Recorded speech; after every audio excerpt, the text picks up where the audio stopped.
Chapter 9.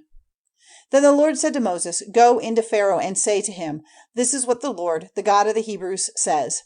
Let my people go so that they may give me worship. For if you will not let them go, but still keep them in your power, then the hand of the Lord will put on your cattle in the field, on the horses and the asses and the camels, on the herds and the flocks, a very evil disease. And the Lord will make a division between the cattle of Israel and the cattle of Egypt. There will be no loss of any of the cattle of Israel.' And the time was fixed by the Lord, and he said, 'Tomorrow the Lord will do this thing in the land.' And on the day after, the Lord did as he had said, causing the death of all the cattle of Egypt, but there was no loss of any of the cattle of Israel. And Pharaoh sent and got word that there was no loss of any cattle of Israel, but the heart of Pharaoh was hard, and he did not let the people go. And the Lord said to Moses and Aaron, 'Take in your hand a little dust from the fire, and let Moses send it in a shower up to heaven before the eyes of Pharaoh. And it will become small dust over all the land of Egypt, and will be a skin disease bursting out in wounds on man and beast throughout all the land of Egypt.' So they took some dust from the fire, and placing themselves before Pharaoh, Moses sent it out in a shower up to heaven, and it became a skin disease bursting out on man and on beast. And the wonder workers were not able to take their places before Moses because of the disease, for the disease was on the wonder workers and on all the Egyptians. And the Lord made Pharaoh's heart hard, and he would not give ear to them, as the Lord had said. And the Lord said to Moses, 'Get up early in the morning and take your place before Pharaoh, and say to him, This is what the Lord, the God of the Hebrews, says. Let my people go so that they may give me worship. For this time I will send all my punishment on yourself, and on your servants, and on your people, so that you may see that there is no other like me in all the earth. For if I had put the full weight of my hand on you and your people, you would have been cut off from the earth. But for this very reason I have kept you from destruction, to make clear to you my power, and so that my name may be honored through all the earth. Are you still uplifted in pride against my people, so that you will not let them go?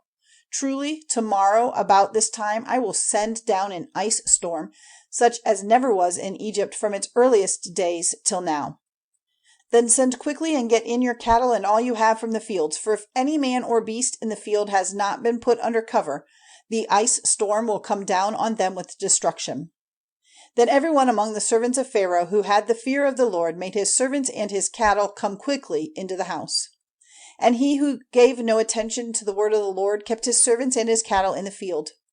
And the Lord said to Moses, 'Now let your hand be stretched out to heaven, so that there may be an ice storm on all the land of Egypt, on man and on beast, and on every plant of the field through all the land of Egypt.' And Moses put out his rod to heaven, and the Lord sent thunder, and an ice storm, and fire running down on the earth. The Lord sent an ice storm on the land of Egypt. So there was an ice storm with fire running through it, coming down with great force, such as never was in all the land of Egypt from the time when it became a nation. And through all the land of Egypt the ice storm came down on everything which was in the fields, on man and on beast, and every green plant was crushed, and every tree of the field broken.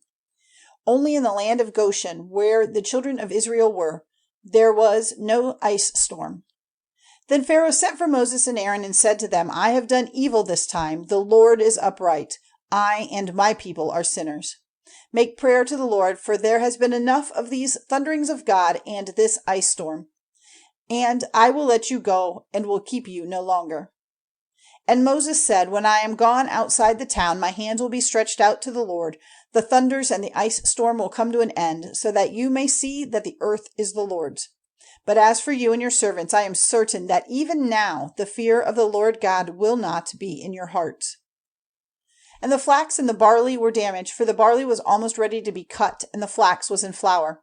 But the rest of the grain plants were undamaged, for they had not come up. So Moses went out of the town, and stretching out his hands, made prayer to God, and the thunders and the ice storm came to an end, and the fall of rain was stopped. But when Pharaoh saw that the rain and the ice storm and the thunders were ended, he went on sinning, and made his heart hard, he and his servants. And the heart of Pharaoh was hard, and he did not let the people go, as the Lord had said by the mouth of Moses.